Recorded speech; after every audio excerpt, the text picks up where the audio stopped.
Розайым, саламатсызбы? Студиябызга кош келипсиз. Өзүңүз көрүп тургандай, Кыргызстан эгемендикке ээ болгонуна 30 жыл билинбей эле болуп калды. Анан ушул жылдар Кыргызстан үчүн кандай жылдар болду? Эгемендик деген эмне? Эгемендик Кыргызстан үчүн кандай мүмкүнчүлүктөрдү берди деген суроолордун тегерегинде азыр биз маек курсак деп турабыз. Айтсаңыз, ошо суроону деле ушул сөздөн баштайт окшойм. Эгемендик Кыргызстан үчүн кандай жол менен келди? Ал кандай мүмкүнчүлүктөрдү берди? Анан аны биз канчалык туура пайдалана алдык? Мына биз жакында эле мына окуп атабыз, көрүп атабыз.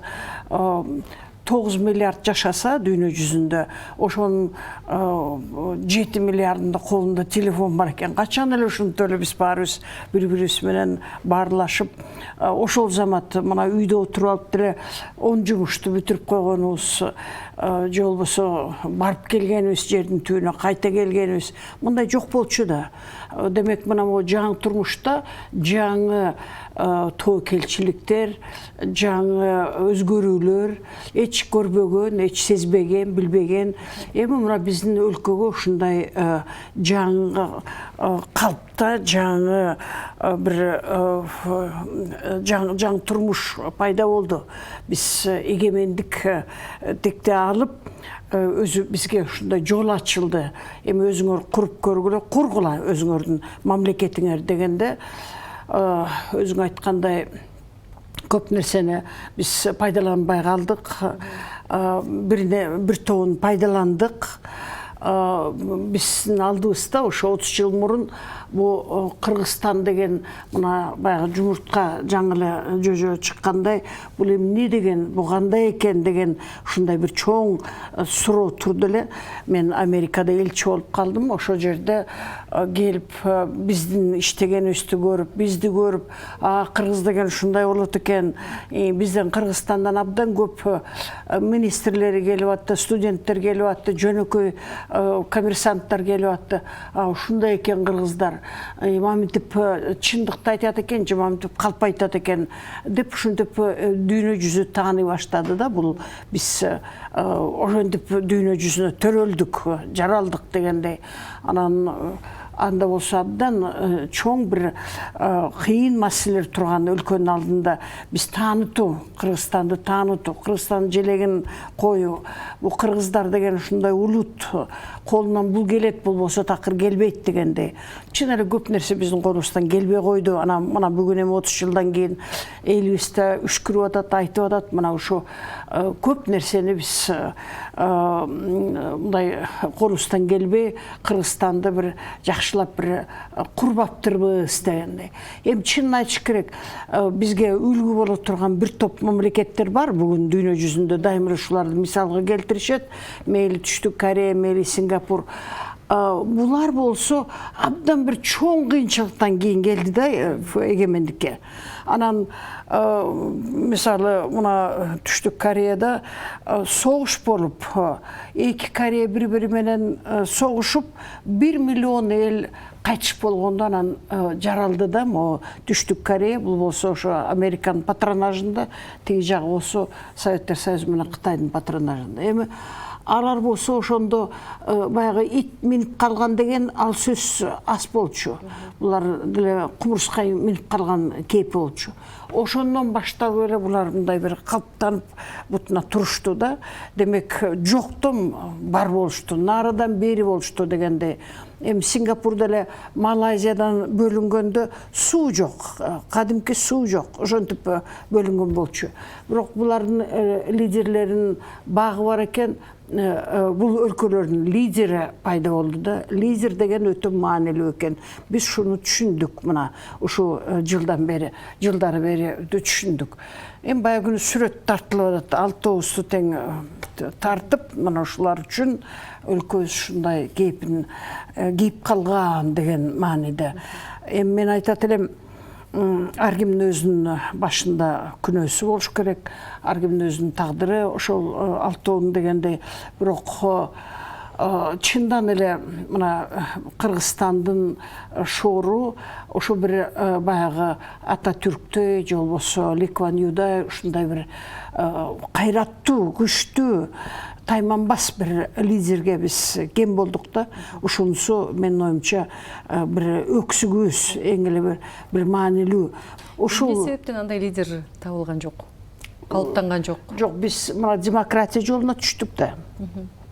Демократия жолунда эл шайлап атат да.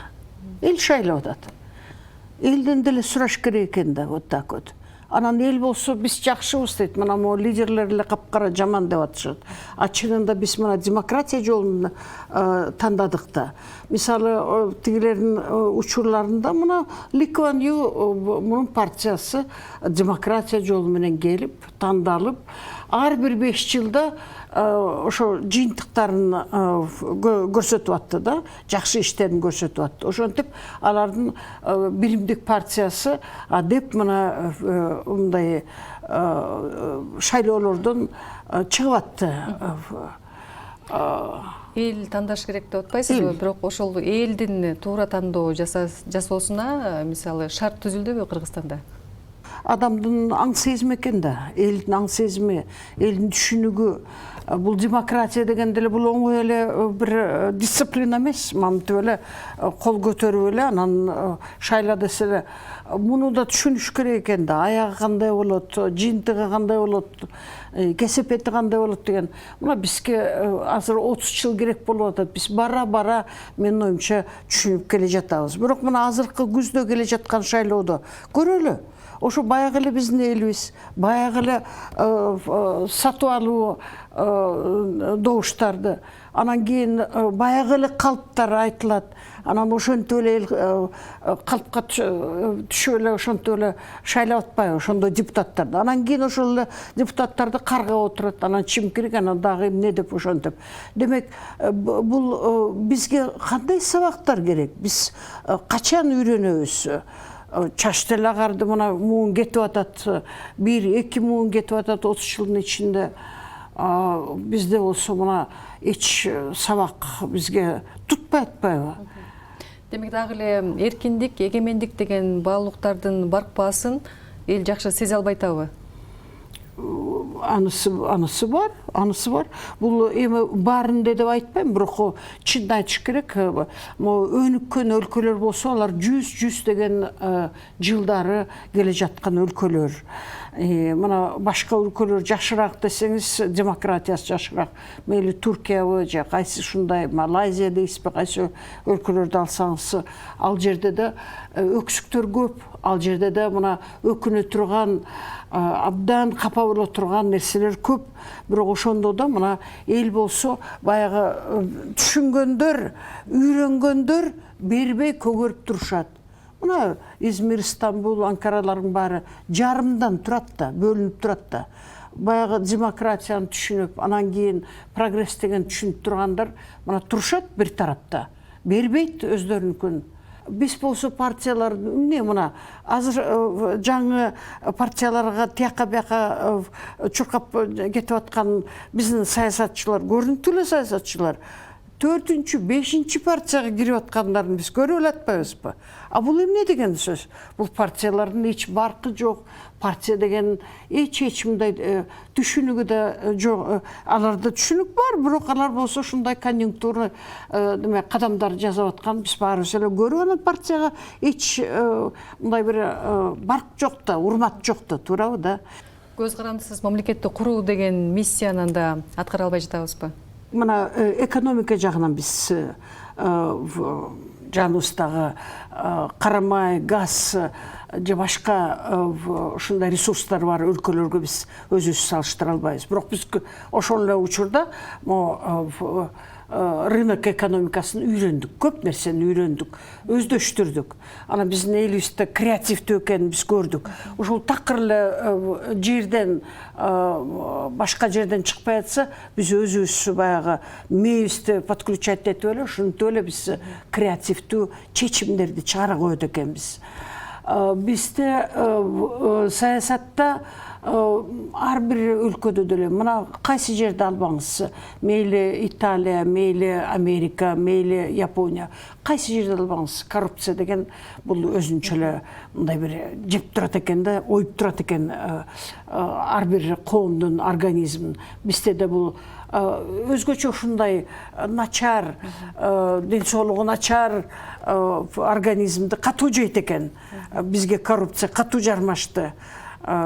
Тиги ичи денебизге кирип кетип атат азыр деле.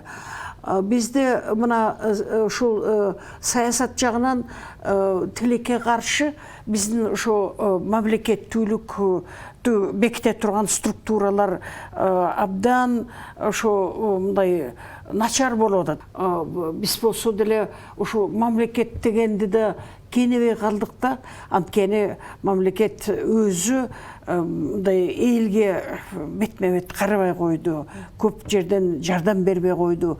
Эл болсо такыр тааныбай кээ-бир кезде ушундай басып кеткени да пайда болду. Коррупция деп айттым, ошол эле убакта криминалитет мындай бутуна туруп алды, анысы да бар. Бирок биздин элибиздин жанагындай характеринде бар экен, биз жанагы революцияларды жасап тазалаганга ушундай бир көп эле аракет жасадык. Мына мен көп эле Казакстандын политологторун угамын. Аларга да жетпей атат ушундай тазалануу деген нерсе, жаңыртуу деген нерсе. Алар биздин революциянын баарын эле жок деп атышкан жок. Демек, биздин элибиздин аракети болду ушул жылдарда. Сиз айтып атасыз, ар бир революция бул тазаланууга кайсы бир деңгээлде шарт түзүп жатат депчи. Ошол эле учурда ар бир жаңы бийлик келген учурда ошол коррупция менен каршы күрөшүүгө бел байлайт, сотторду тазалайбыз, сот системасын жаңыртабыз деген ураандарды алып чыгышат. Бирок жыйынтыгында кайра эле анын жыйынтыгы бийлик алмашуу менен бүтүп жаткан кезде биздин азыркы реалдуулук ушундай. Качан ошол нерселер токтоп бир туруктуулукка бет алган учур келет? Мен айтат элем, биринчиден биз ушу билим берүүдү токтотпошубуз керек. Билим берүүдөн биз чындан эле начарлап кеттик. Бул такыр токтобос процесс экен.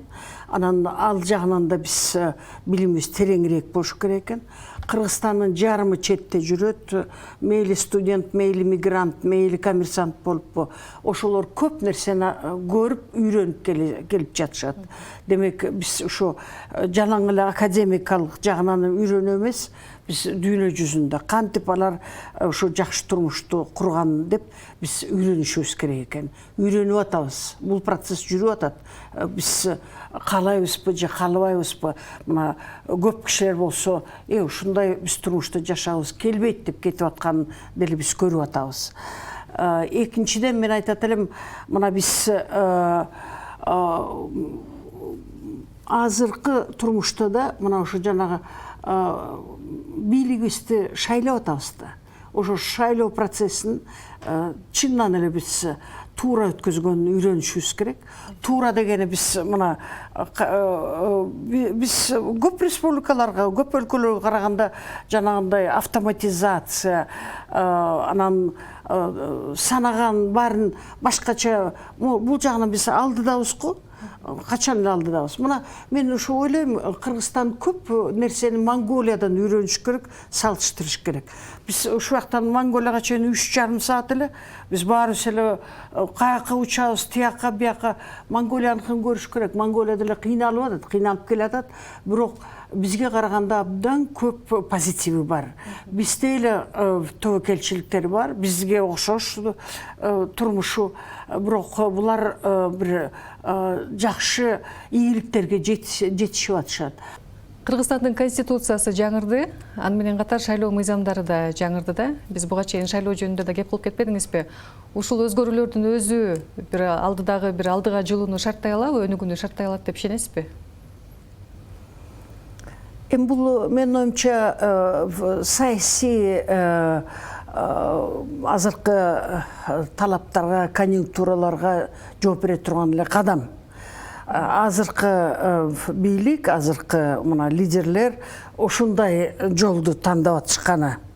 Чынында мен оюмча мына 2010 жылы биз көп прогрессивдүү кадамдарды конституцияга киргизген болчубуз. Ошол нерселердин баары алдыга кетсе, мен оюмча бул туура болот эле. Ошол эле учурда мен айтат элем, мына мисалы могу шайлоодо чындан эле жалаң эле партиялык тизме менен эмес, ошол партиялык тизмеде ачык чыкса, ошонун ичинен ким сага жагат дегенге жанына мындай галочканы койсо, ал бир жөн болот эле. Ошондуктан мына эл болсо нааразы да биздин региондон чыкпай калды, же болбосо ошо татыктуулар жок, партийный листтер болсо мындай жабык, туюк болуп атат деген. Мындай нерсени азырда баягы пробовать этиш керек. Мына көп эле өлкөлөрдө ушундай болду. Мындайды да мына баарын, мына биз деле ошентип бир парламентский дедик. Парламентский азыр эл айтып атат, жакпайт бизге, президентский болуш керек деп. Ошо баягы башталышында ушундай кете берет экен да. Традициялар, катуу чоң традициялар жок.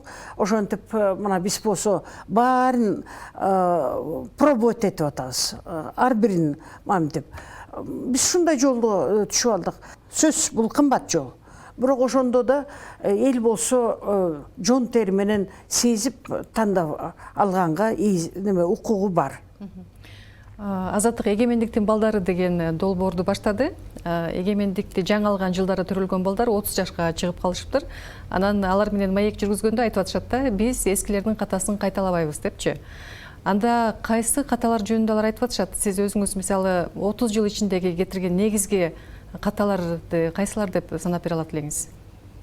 Мен оюмча Кыргызстанда кадрлар алмашат деген бизде өтө эле тез алмашып атат. Туруксуздук болуп атат бул жагынан кадр саясатында. Татыксыздар келип атат. Мына ошол жерге келгенге жараша мындай бир тажрыйбасы барлар, билимдүүлөр келбесе, бизде мындай бир ушу саясий класс сокурураак болуп атат. Эч мындай бир баягы көрөгөчтүк жок болуп атат. Билим дегенден өксүк болуп атабыз. Бизде мындай бир тажрыйбасы деген, эми биздин депутаттарды кайсы гана өлкөгө алып барышкан жок. Азыр мына 6-чы сазыбы бүтүп атат жумушун. Булар ар бир депутат кеминде 10 өлкөгө барып келип атышат. Ошо бир каденциянын ичинде. Булар эмнени дагы көрсөтүш керек? Неге өспөй жатат саясий чөйрө? Эми ошол анткени негизги базовый билими төмөн болуп атат. Төмөн. Ошол депутаттыкка билимдүүлөр келиш керек да. Базовый билими төмөн. Анан кийин болсо уже келгенде булардын кызыкчылыктары жалаң бизнес менен болуп атат. Булар өлкө жөнүндө, мамлекеттүүлүк жөнүндө көп кыйналышпайт, ойлобойт. Ошондуктан мына бизде саясий ушундай истеблишмент деп коет.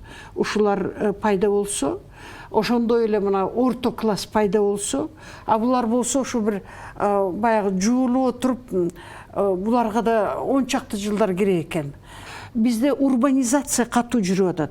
Мына Кыргызстандын ичинде урбанизация катуу жүрүп атат. Мына Бишкек шаарынын тегереги, Оштун тегереги, Жалал Абадтын тегереги, мына бизде да ушинтип шаардыктар.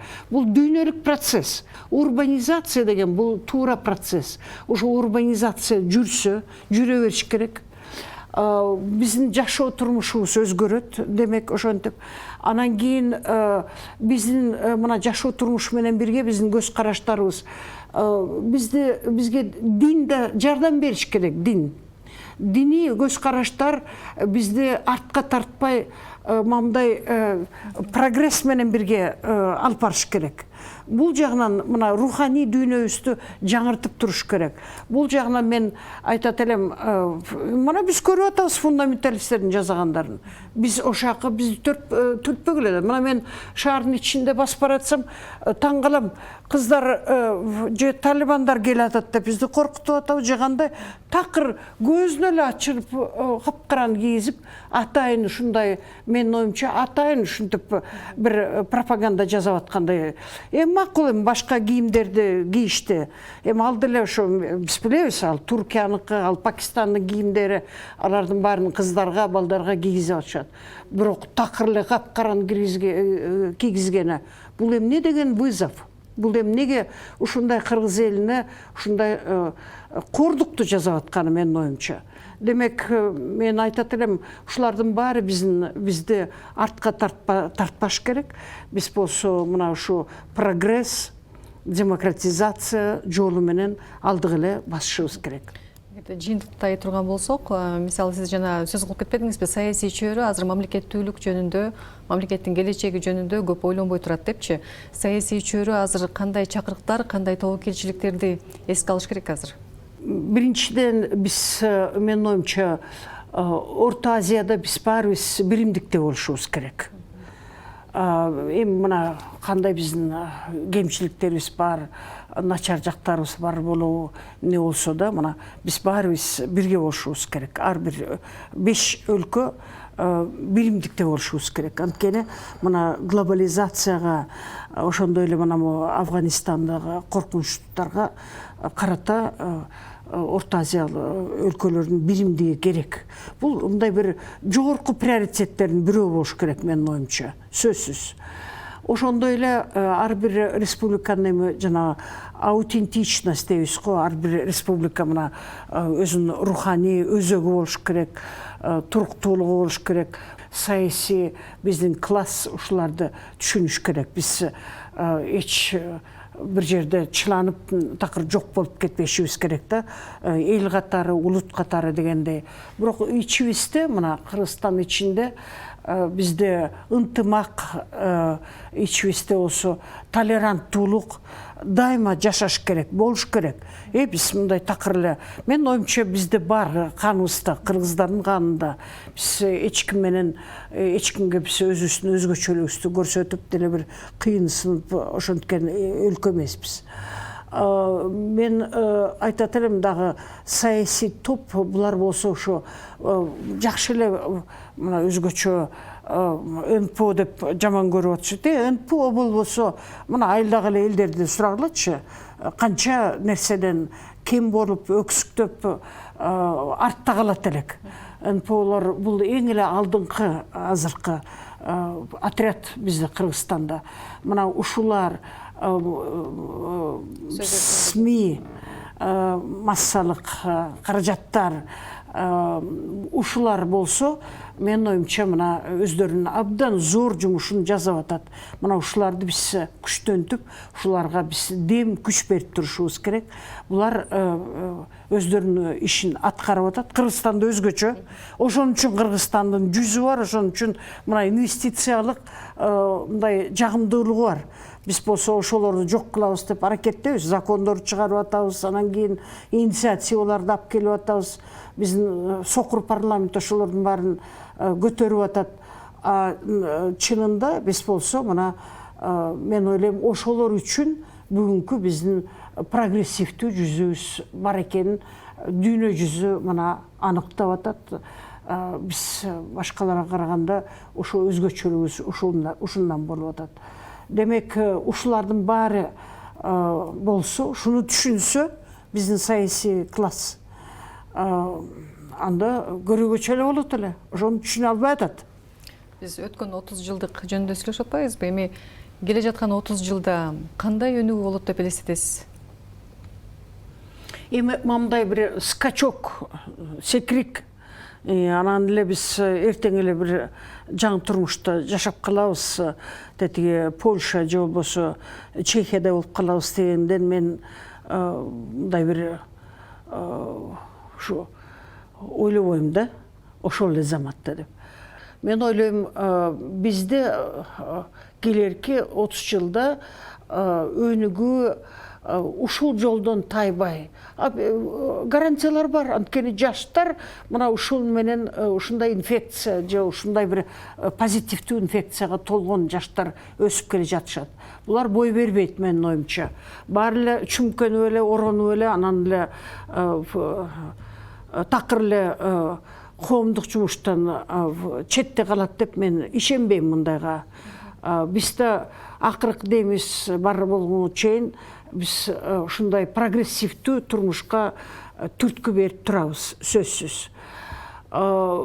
Бизде Кыргызстанда илим, билим деген калыптанып турса, бул глобализациянын аркасы менен биз келе жатканда мындай көп искусстволор, ушулардын баары бар. Мына мурда күнү балеттен канча 15 шакты жаш балдар кетип атат. Бул абдан ушундай бир коркунучтуу чалдыруулар. Абдан. Мен айтат элем, биз ушу искусстволордун баарын калыптандырышыбыз керек. Бар эле рейтинг болуп калды да. Рейтинг менен келе жатабыз. Ошо жерде биз 100-дүн алдында эмес, 100дөн өйдөрөөк, бир 60 менен 90-дун ортосунда ушу жерлерде жүрсөк, 180 өлкөнүн ортосунда. Мен оюмча келерки 30 жыл ушул рейтингтерде ошол жерлерде болсок, жаман өлкө болбойбуз. Сизге чоң рахмат. Биздин убактыбыз жыйынтылып калды. Ошол сиз айткан эгемендиктин барк баасын түшүнгөн коом куралы. Сизге чоң рахмат.